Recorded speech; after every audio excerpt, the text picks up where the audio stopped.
Good morning, नमस्कार। मैं दयाशंकर शर्मा, कामयाब गुरु, spiritual mentor, personality development trainer, motivational speaker. मेरे भाइयों बहनों, आप ज़्यादातर लोगों से सुनते हैं कि राम राज की कल्पना कैसा था, राम राज कैसा हो राज। लेकिन मेरे साथियों, भाइयों बहनों, समय के साथ साथ हमें उसकी परिभाषा, उसकी आवश्यकताएं, उसकी ज़रूरतें जो होती हैं, उसमें बदलाव आता है। तो हमें आधुनिक रामराज की हम कैसे स्थापना करें, आज उसी के ऊपर अपने विचार, अपने वक्तव्य रखना चाहता हूं। हमें रामराज तो चाहिए, पर आधुनिक रामराज्य चाहिए। आधुनिकता का तालमेल होना चाहिए, आधुनिक और प्राचीन दोनों का सामंजस्य होगा तो असली रामराज होगा।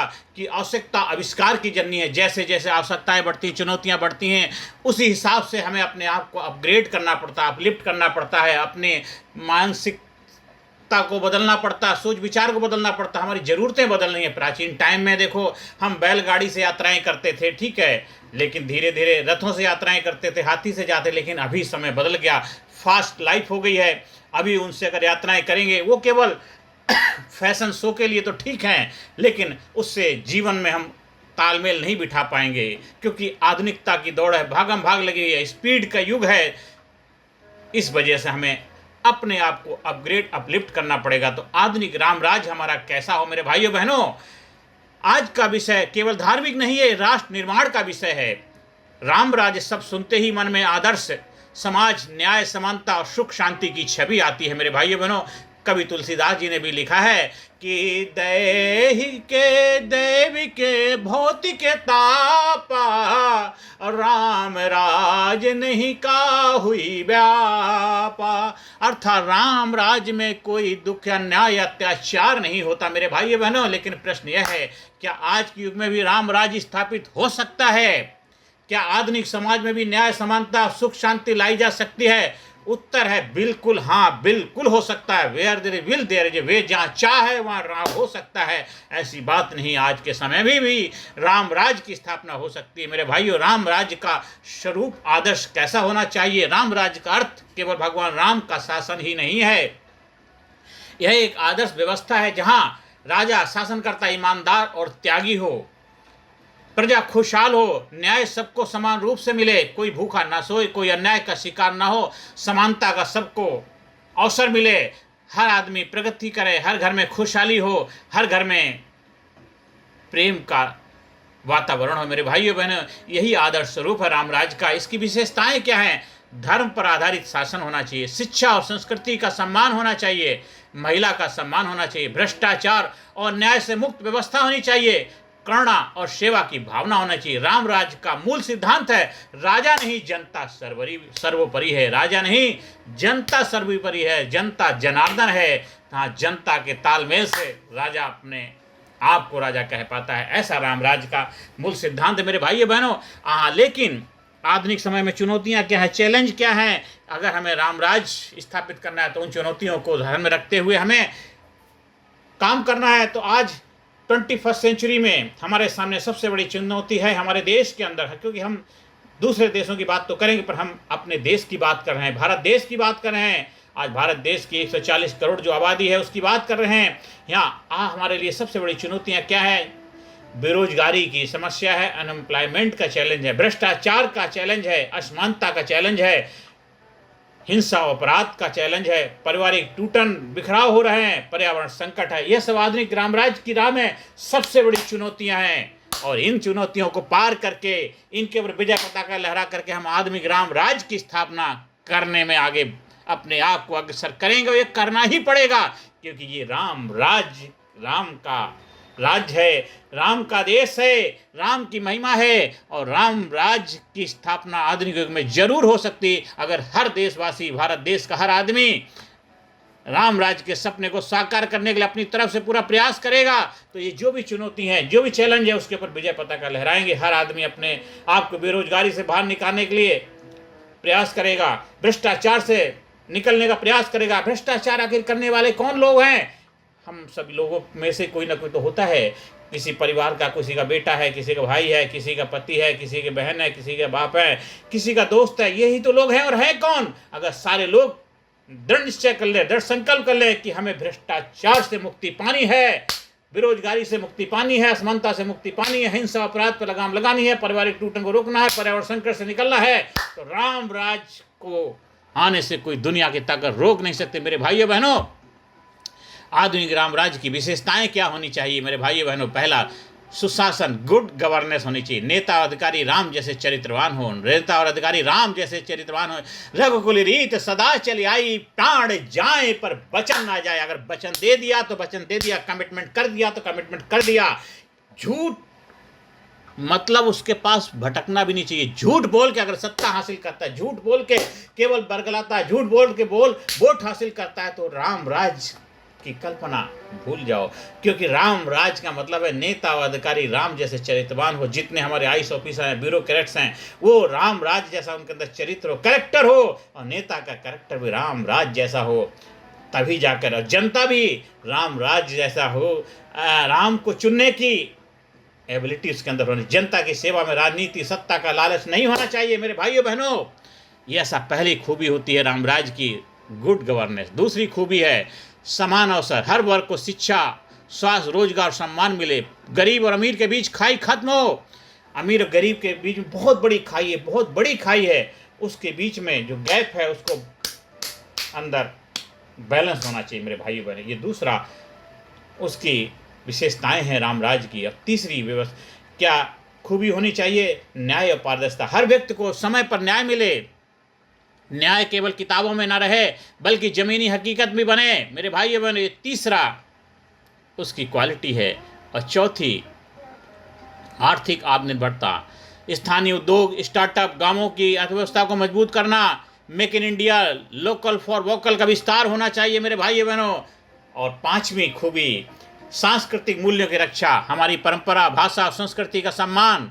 आधुनिकता और परंपरा का संतुलन। महिला सशक्तिकरण, स्त्री को शिक्षा, समान सुरक्षा, और ये सारे बराबर के अवसर मिलने चाहिए मेरे भाइयों बहनों। बिना नारी सशक्तिकरण के आधुनिक रामराज अधूरा है। और युवाओं का नेतृत्व होना चाहिए। युवा केवल नौकरी मांगने वाले ना हों बल्कि नेतृत्व करने वाले बने।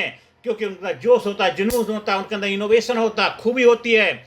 और खेल, विज्ञान, कला, उद्योग हर क्षेत्र में योगदान दें। क्योंकि युवाओं के अंदर जोश होता है, जज्बा होता है, जुनून होता है।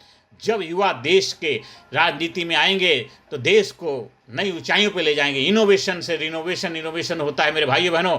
और जो भी 60-70 से ऊपर हो जाते हैं उनको राजनीति से साइड में आ जाना चाहिए। उनको अपने समाज के एक्टिविटी में इन्वॉल्वमेंट लाना चाहिए। वो अपनी एक्टिव रोल से अपने आप को अलग कर लें। जब युवा आएंगे वहाँ पे तो जोश जुनून होगा, युवाओं का देश होगा। क्योंकि युवा जब आगे होंगे तो युवाओं से भरा हुआ है। युवा शक्ति जब नेतृत्व करेगी तो भारत सर्वशक्तिमान बनेगा। जो राम भी युवा थे, कृष्ण भी युवा थे। अगर हम बात करते हैं द्वापर युग की, रामराज की, तो राम के अंदर जोश था, जुनून था, शक्ति थी, पावर थी, जज्बा था। तब जाकर के रामराज कहला पाया मेरे भाइयों बहनों। युवाओं के अंदर वो जज्बा होता, जुनून होता, कर गुजरने का उनके अंदर क्षमता होता। हाँ, बड़े लोग मार्गदर्शन, प्रेरणा देने का काम करें। क्योंकि राम भी तो मार्गदर्शन के लिए, प्रेरणा लेने के लिए अपने गुरु वशिष्ठ के पास जाया करते थे मेरे भाइयों बहनों। तो जब हमारे जो बड़े बुजुर्ग हैं, सीनियर हैं, जो जिनको अनुभव है, वो किस में आ जाएं? अपनी सलाह, गाइडेंस के लिए आ जाएं। तो उनकी भी अपनी अपनी भूमिका। ऐसा नहीं कि उनकी जिम्मेदारी खत्म हो जाती, उनकी जिम्मेदारी और बढ़ जाती है। और युवाओं को तैयार करना है, उनको संस्कार देना, उनको प्रेरणा देने का काम करें मेरे भाइयों बहन। ये जो 7 खूबियाँ होंगी तो गुड गवर्नेंस होगा पहली।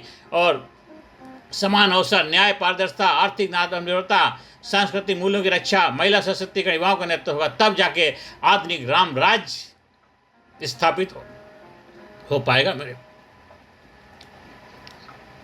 मेरे भाइयों बहनों। रामराज मेरे भाइयों बहनों, व्यवहारिक उपाय और मार्गदर्शन। हमें क्या करना चाहिए और क्या उससे हमें मार्गदर्शन मिले जिससे कि हम रामराज को स्थापित करने में अपनी भूमिका निभा पाएं। सबसे पहला क्या होता है? प्रैक्टिकल सिचुएशन क्या है? शिक्षा में क्रांति लानी होगी। किताबों की बजाय जीवन मूल्यों और कौशल पर ध्यान देना होगा। ज़्यादातर अभी तक एजुकेशन हो रही है क्या, थ्योरेटिकल पार्ट बहुत ज़्यादा होता है, इतना प्रेशर होता है। तो हमें उसके साथ साथ स्किल डेवलपमेंट पर भी ध्यान देना चाहिए। भ्रष्टाचार समाप्त करना होगा। पारदर्शी सिस्टम, ईमानदारी अपनानी होगी। ग्राम स्वराज, गांव आत्मनिर्भर होंगे। सामाजिक एकता, जाति धर्म से ऊपर उठकर इंसानियत को मानना होगा और सतत विकास, प्रकृति की रक्षा और विकास का संतुलन होगा। जो हमारे ब्यूरोक्रेट्स हैं, जो हमारे बड़े बड़े संस्थान हैं, जिनके ऊपर देश की जिम्मेदारी है, सबसे पहले उसमें पुलिस का महकमा आ जाता, उसको ईमानदार होना ही चाहिए। आज मैं भारत का नागरिक होने के नाते मुझे 2-3 बार पुलिस स्टेशन जाने का मौका मिला और वहाँ की जो दुर्दशा देख करके मुझे बहुत ज़्यादा रोना आ गया। मैं, ये हमारा देश है जहाँ पे बिना लेन देन के बातचीत होती नहीं है। अब सोचिए, मेरा जैसा इंसान, उसको भी ये सफरिंग करनी पड़ी आम इंसान के साथ क्या। और कुछ घंटे हम वहाँ पे रहे तो वहाँ मैं देखा, रहे का मतलब हम कोई किसी के कार से जाना हुआ तो वहाँ पे इतना ज़्यादा करप्शन, बता, पुलिस स्टेशन के अंदर। इसके बाद पासपोर्ट का डिपार्टमेंट हो, जल विभाग हो, बिजली विभाग हो, हर जगह। इससे बहुत ज़्यादा मुझे पीड़ा हुई कि मेरा देश, एक रिक्शा चलाने वाला रात दिन मेहनत करता है, मजदूरी करने वाला मेहनत करता है, रेहड़ी चलाने वाला मेहनत करता है और उससे हम उम्मीद करते हैं वो ईमानदारी से काम करे। जिनको सरकारी नौकरी मिली हुई है, अच्छे पैसे मिलते हैं, वो अपनी जिम्मेदारियों से भाग रहे हैं। एक अगर किसी का बिल ज़्यादा आ जाता है, वो कहते हैं जी आप कुछ हमारा ध्यान करो, मैं ठीक कर दूँगा। सोचो, एक आम इंसान के लिए आपको जिम्मेदारी दी गई, उनके लाइफ में हेल्प करो। आपको एक पोजीशन मिली, पदवी मिली है, उसका दुरुपयोग मत करो। हम ये नहीं कहते कि सारे लोग खराब हैं, पर कहावत है, तालाब की एक मछली भी हो तो पूरे तालाब को गंदा कर देती। तो सिस्टम में बहुत सारे लोग ऐसे बैठे हुए हैं। अब मुझे एक तो पीड़ा सबसे ज़्यादा जब हुई कि कोविड के दौरान, मुझे अभी भी याद है, कोविड के दौरान कुछ पुलिस अधिकारी एडमिट हुए, जिंदगी मौत के बीच में सफ़र कर रहे थे, हमने सेवा करी। और जब वहाँ पे भर्ती हुए थे, छुट्टी होके जा रहे, तो उन्होंने कहा था कि जब भी कभी कोई आपको मेरी आवश्यकता हो तो मुझे फ़ोन करना। और मुझे एक बार ऐसा मौका मिला उनसे बात करने का, तो मुझे इतने अपने आप पे गिलानी हो रही, मैंने क्यों फ़ोन किया। मतलब उसमें मदद करने की बजाय और ज़्यादा कॉम्प्लिकेटेड सिचुएशन में डाल दिया। तो ऐसे ऐसे लोग होते तो हम राम राज की कल्पना कर रहे हैं। तो मेरे भाइयों बहनों, ये मैंने उदाहरण इसलिए दिए, ये मेरा अपना उदाहरण है। आप सभी लोग ऐसे बहुत सारे वाक्य से गुजरे होंगे मेरे भाइयों बहनों, मेरे दोस्तों। इसलिए अगर हमें राम राज लाना है तो देश के हर नागरिक को राम बनना पड़ेगा। आप अपने बच्चों को राम राज का आदर्श बनाना सिखाइए, उनको प्रेरणा दीजिए कि वही आपके बच्चे डॉक्टर बनेंगे, इंजीनियर बनेंगे, पुलिस अधिकारी बनेंगे, आईएएस ऑफिसर बनेंगे, नेता बनेंगे, अभिनेता बनेंगे और अलग अलग पोजीशन में जाएंगे। हम, ठीक है, हम अभी से शुरुआत करेंगे तो कुछ समय के बाद उसका रिजल्ट हमारे सामने होगा। क्योंकि जैसा हम बीज डालेंगे वैसा ही पौधे बनेंगे, वैसे ही फल मिलेंगे। तो मेरे भाइयों बहनों, ये हम चीज़ें क्यों शेयर, क्योंकि प्रैक्टिकल चीज़ों से ही हम लाइफ में रियलिटी को हासिल कर पाएंगे। ये कुछ ऐसे अनुभव हमने आपसे शेयर करें जिनको हमने खुद फेस किया है अपनी लाइफ में। मेरे भाइयों बहनों, आज कुछ और उदाहरण लेते हैं। आज हमारे बड़े बड़े ग्रंथ हैं, बड़े बड़े लिटरेचर हैं। आज पूरे दुनिया के अंदर महात्मा गांधी का नाम आदर सत्कार से क्यों लिया जाता है? उन्होंने राम राज्य को स्वतंत्र भारत का आदर्श कहा था। उन्होंने जब देश को आज़ाद कराने के लिए अपने प्राणों की भी आहुति दे दी। देश आज़ाद हो गया लेकिन प्राण गंवाने पड़े। तो मेरे भाइयों बहनों, उनका क्या सपना था? राम राज्य का सपना देखा था कि हमारा देश जब आज़ाद होगा और वो कैसा होगा, राम राज्य की तरह हमारा भारत देश होगा। विवेकानंद, उन्होंने कहा था, युवाओं जागो, राष्ट्र निर्माण में अपना योगदान दो, उठो जागो, तब तक मत रुको, लक्ष्य की प्राप्ति न हो जाए। आज विवेकानंद का सपना साकार करने का समय आ गया। मेरे भाई बहनों, दुनिया में सबसे ज़्यादा युवा हमारे भारत देश में है। तो आज विवेकानंद ने जो कहा था उसको पूरा करने के लिए हम पूरे युवाओं को अपना सहयोग देना चाहिए। और जो भी हमारी सरकार है, उस सरकार से भी हमारा आह्वान है, उनसे अनुरोध है कि अपनी पार्टी में ज़्यादा ज़्यादा युवाओं को अवसर दो, युवा पीढ़ी को अवसर दो। युवा पीढ़ी जब आपके साथ जुड़ेगी तो उनके अंदर इनोवेशन होगा, तभी लाइफ में देश के निर्माण में अपना बहुत ज़्यादा सहयोग दे पाएंगे। वर्तमान समय में मेरे भाई बहन, कई गांव जहां लोग मिलकर शिक्षा, स्वच्छता और आत्मनिर्भरता से आदर्श समाज बना रहे हैं। ऐसा नहीं कि काम नहीं हो रहा जरूर हो रहा है। तो हमें और भी बेहतर तरीके से इसकी तरफ आगे बढ़ना है, क्योंकि राम राज्य लाना है, आधुनिक राम राज्य लाना है। क्योंकि हमें अब कोई हमारे देश पे दोबारा आक्रमण न कर पाए, अब कोई हमारे देश पे कोई अपना अधिकार न जमा पाए, हमारे देश की तरफ आंख उठा के देख ना पाए। तो आधुनिक राम राज ऐसा होगा मेरे भाइयों बहनों। हमें हर तरह से अपने हम प्यार करने वालों से प्यार करेंगे और नफरत करने वालों को प्यार करना सिखाएंगे। मेरे भाइयों बहनों, हम लाठी का जवाब लाठी से नहीं, लाठी का जवाब प्यार मोहब्बत से देंगे मेरे भाइयों बहनों, क्योंकि हमें सबको लेकर के चलना है। पूरे दुनिया में अमन चैन शांति लानी है तो राम राज्य की स्थापना ही पूरे दुनिया को प्रेम के सूत्र में बांध सकती। मेरे भाइयों बहनों, आज बहुत सारे राष्ट्र हैं जो डेवलप हो गए हैं, विकसित देश बन चुके हैं, पर फिर भी दुर्भाग्य है कि आज वो अपनी कामयाबी की रेस्पेक्ट वैल्यू नहीं कर पा रहे हैं और एक ऐसे गलत कार में अपने आप को उन्होंने लगा लिया, जैसे युद्ध जैसे एक ऐसे कृत्य में झोंक दिया है। छोटी मोटी चीजें हैं, समस्याएं हैं, आपस में बैठ कर समाधान करो, पढ़े लिखे हो, जागरूक है, देश के लोगों के विकास के बारे में सोचो, न कि आपस में लड़ झगड़ के क्या मिलेगा। आज उसका उदाहरण हमारे लिए रूस यूक्रेन का युद्ध है, इजराइल फलस्तीन का युद्ध है, और भी बहुत सारे युद्ध होते रहते हैं। इनसे क्या सबक मिलना है? पढ़े लिखे जागरूक लोग हैं, डेवलप राष्ट्र हैं, उनको टेबल में बैठ के समस्याओं को हल करना चाहिए। बीच में किसी की आवश्यकता है, उनको बिठाइए और समाधान निकालिए, क्योंकि लड़ाई झगड़ा किसी समस्या का हल नहीं है, युद्ध किसी समस्या का हल नहीं है। राम राज्य, हाँ, जब अधिकार की बात आती है, धर्म की बात आती तो कभी कभी आंख दिखानी चाहिए। राम ने भी युद्ध किया था, लेकिन वो किसके लिए किया था? धर्म की स्थापना के लिए किया था।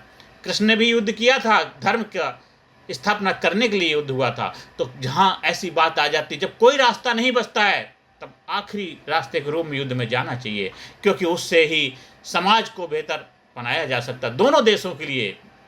इसलिए मेरे भाइयों बहनों, ये आज के समय में युवाओं को ज़्यादा से ज़्यादा अवसर मिलने चाहिए। युवाओं की भूमिका क्या है? आधुनिक राम राज्य के सच्चे निर्माता युवा ही हैं। युवा अगर स्वार्थ छोड़कर देश में लग जाएं तो देश बदल जाएगा मेरे भाइयों बहनों।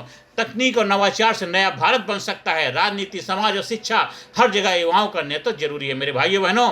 संकल्प और समापन। भाइयों बहनों, आधुनिक राम राज्य का अर्थ है जहां हर व्यक्ति खुशहाल हो, जहां न्याय और समानता हो, जहां प्रेम और भाईचारा हो, जहां नेता और नागरिक दोनों त्याग और सेवा को जीवन का आधार बनाएं। आओ हम सब मिलकर संकल्प लें, हम अपने जीवन से, अपने कर्मों से, अपने मूल्यों से आधुनिक राम राज्य की स्थापना करेंगे मेरे भाइयों बहनों। रघुकुल रीत सदा चली आई, प्राण जाए पर वचन न जाए। जो आपने कमिटमेंट कर दिया, जो वादा कर दिया, उसको आपने निभाना है, तभी आप राम राज्य की स्थापना में अपने महत्वपूर्ण योगदान दे पाएंगे मेरे भाइयों बहनों। धन्यवाद। यहाँ से ही आज से हम राम राज्य की स्थापना में अपनी शुरुआत करते हैं, क्योंकि अच्छा समय कभी नहीं आता। आज से, अभी से आप जो कार्य कर रहे हैं उसमें वो कृत्य, वो झलक दिखनी चाहिए आपके आचार में, आपके विचार में, आपके व्यवहार में, हर जगह वो राम राज्य की शुरुआत होनी चाहिए। आज से, अभी से करना है। आप जब हमारी लीडरशिप, व्यक्तित्व विकास प्रशिक्षण प्रोग्राम से गुजरते हैं तो आप देखेंगे वो प्रोग्राम एक जबरदस्त, पावरफुल, आधुनिक और प्राचीन साइको स्पिरिचुअल ट्रेनिंग प्रोग्राम है। एक जबरदस्त प्रोग्राम है, एक जबरदस्त बंदा बनता है, जबरदस्त धंधा बनता है। बंदा धंधा दोनों जबरदस्त होंगे तभी आप जबरदस्त व्यक्तित्व के मालिक बन पाएंगे। वही उस प्रशिक्षण का उद्देश्य है। आप कितनी भी विकट परिस्थिति से, चुनौती से क्यों ना गुजर रहे होंगे, जब आप ट्रेनिंग प्रोग्राम से जुड़ते हैं तो आप physically fit, mentally alert, intellectually sharp, spiritually awaken, हर एरिया में आपका ग्रोथ होता, विकास होता, आप जबरदस्त युवा बनते हैं। युवा वाला जो जज्बा पैदा हो जाता है, हिम्मत मर्दा मर्द खुदा। जब हिम्मत की ज्वाला लानी है तो हर पत्थर भी पानी है, फिर बांध कमर क्यों डरता है, देख खुदा क्या करता है कौन विघ्न ऐसा जग में, टिक सके वीर नर के मग में, खम ठोक ठेलता है जब नर पर्वत के जाते पांव उखड़, मानो जब जोर लगाता है पत्थर पानी बन जाता है, पत्थर पानी बन जाता है। मेरे भाइयों बहनों, आधुनिक राम राज्य की स्थापना, ये जो आज का विषय था, उसमें जो भी अपने विचार, मैंने अपने गुरुओं का आशीर्वाद, जो मैंने सीखा है, जो मैं सिखा रहा हूँ, जो देश के लिए मैं भाव हैं मैंने व्यक्त किए हैं, और मैं इस कार्य में लगा हुआ। आप भी आइए हमारे साथ मिलकर के, हम सब मिलकर के आधुनिक राम राज्य की स्थापना में अपना अपना जितना भी हो सकता है योगदान देंगे, और भारत को एक जबरदस्त, कामयाब, खुशहाल, विकसित और एक जबरदस्त सुपर पावर के रूप में दुनिया में स्थापित करें। यही राम राज्य, आधुनिक राम राज्य होगा, जहाँ जबरदस्त तरीके से, बुलंदी के साथ, कामयाबी के शिखर पे आगे बढ़ते जाएं। पूरे देश में खुशहाली हो, देश में अमन चैन शांति हो, और भारत गुरु बने, अखिल विश्व का देश सबसे आगे, बच्चा बच्चा बने महापुरुष, राष्ट्र प्रेम जन जागे, राष्ट्र प्रेम जन जागे। मेरे भाइयों बहनों, ज़्यादा से ज़्यादा लोगों को चैनल सब्सक्राइब करने के लिए प्रेरणा दीजिए, ज़्यादा से ज़्यादा लोगों को वीडियो शेयर करिए, और ज़्यादा से ज़्यादा लोगों को जीवन में इंस्पायर करिए, मोटिवेट करिए, हौसला बढ़ाइए और व्यक्तित्व विकास प्रशिक्षण से जुड़ने के लिए उनको प्रेरणा दीजिए। अब एक बार आप उस प्रोग्राम से जुड़ जाते हैं 100% गारंटेड, मतलब आप कामयाबी के अधिकारी बन जाते हैं, क्योंकि संपूर्ण कामयाबी आपका जन्म सिद्ध अधिकार है, आपका जन्म सिद्ध अधिकार है। धन्यवाद, धन्यवाद, थैंक यू।